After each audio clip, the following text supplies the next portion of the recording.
The Alaska Airlines Boeing 737 sliced through the crisp Alaskan air, a beacon of white against the endless blue. Inside, 150 souls, a mix of families returning from vacation and businessmen on their way to meetings, were oblivious to the drama about to unfold. They sipped their coffees, read their books, lulled by the gentle hum of the engines. The flight attendants, seasoned professionals with warm smiles, tended to their needs, their calm demeanours a reflection of the seemingly routine flight. From the snow-dusted peaks of Denali to the icy expanse of the Bering Sea below, Alaska unfurled its majestic beauty, a stark contrast to the turmoil brewing in the cockpit. Captain Joseph Emerson, a veteran pilot with thousands of hours under his belt, gripped the control column, his knuckles white. Outwardly, he was the picture of composure, his voice a steady baritone over the intercom. Inwardly, a storm raged, a tempest of anxiety and fear he'd been battling for months. The pressure of the job, the long hours, the constant scrutiny, it had all taken its toll.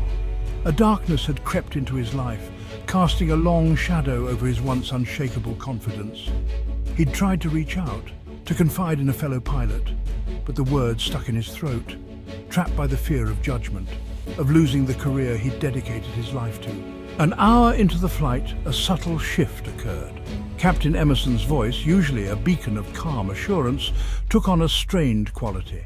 His instructions to the first officer, once crisp and clear, became muddled, almost hesitant. The first officer, a sharp young woman named Sarah Jenkins, noticed the change. She'd flown with Captain Emerson before and always found him to be a consummate professional. This was different.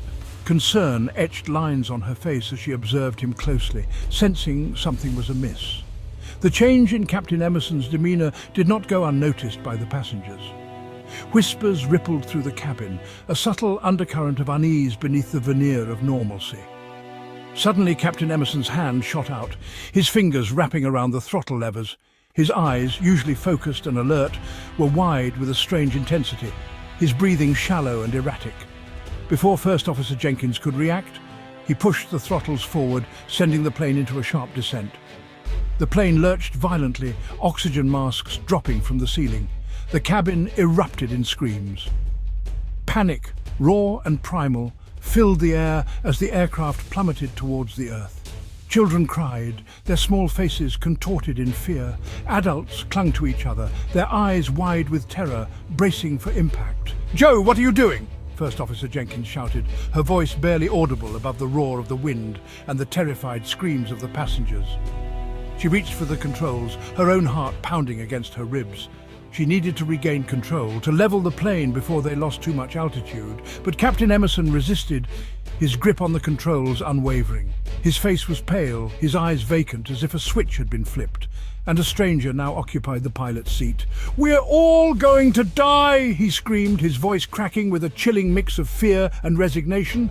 In the cabin, chaos reigned. The flight attendants, their faces masks of forced calm, moved through the aisles, trying to reassure the passengers, their voices competing with the terrifying sounds of the aircraft, struggling against the forces of gravity. "Brace for impact!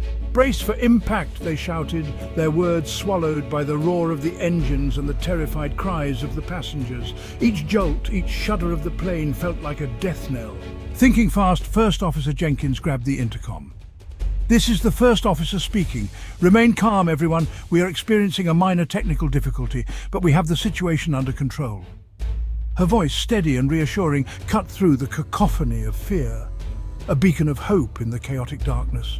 She knew she had to buy time to figure out a way to regain control of the aircraft. She couldn't let Emerson's breakdown cost the lives of everyone on board. With a surge of adrenaline, First Officer Jenkins activated the autopilot, wresting the controls away from Captain Emerson's limp grasp. She fought the plane back to a stable altitude, her every movement measured, her focus unwavering. The aircraft shuddered, protesting against her touch, but slowly, painstakingly, she began to regain control. Her training kicked in, years of drills and simulations transforming into muscle memory. A collective gasp of relief swept through the cabin as the plane leveled off. The terrifying descent had been halted, replaced by the gentle rocking of an aircraft back on course. First Officer Jenkins, her brow slick with sweat, her hand trembling slightly on the control column, contacted air traffic control, her voice remarkably steady despite the ordeal. She reported the situation, her words carefully chosen, her tone professional, belying the drama that had just unfolded at 30,000 feet. A wave of relief washed over her as she heard the calm, reassuring voice of the air traffic controller in her ear. The landing was rough, the wheels slamming onto the tarmac with a bone-jarring thud. Emergency vehicles, lights flashing, sirens blaring, surrounded the aircraft. The doors opened and the passengers, pale and shaken, were ushered out, greeted by a team of paramedics and counsellors. First Officer Jenkins emerged from the cockpit, her face etched with fatigue, but her eyes shining with a quiet heroism. She had stared death in the face and emerged victorious. The news spread like wildfire, the story of Alaska Airlines Flight 278 dominating headlines around the world. The world marveled at the bravery of First Officer Jenkins, hailing her as a hero. But the incident also cast a harsh spotlight on a silent crisis plaguing the aviation industry: pilot mental health. Captain Emerson, once a respected pilot, became the face of this unspoken epidemic. His story, a cautionary tale of the immense pressure faced by pilots and the often inadequate support systems in place. The Federal Aviation Administration, or FAA, faced intense scrutiny. Critics accused the agency of turning a blind eye to the growing mental health crisis among pilots, prioritizing efficiency over well-being. The incident sparked a long overdue conversation about the need for mandatory mental health screenings, greater access to counseling services, and a cultural shift within the industry to destigmatize mental health issues. The terrifying events of Alaska Airlines Flight 278 served as a wake-up call, a stark reminder that the aviation industry's pursuit of safety must encompass the mental well-being of its pilots. The incident forced airlines and regulators to confront the uncomfortable truth. Even the most experienced pilots are human, susceptible to the same stresses and anxieties that affect us all. The incident also highlighted the crucial role passengers play in aviation safety. By being vigilant, by reporting any unusual behavior by crew members, passengers can contribute to a safer flying experience for everyone. The skies are a shared space, and ensuring the safety of air travel requires a collective effort, a recognition that the well-being of those who fly us is inextricably linked to our own.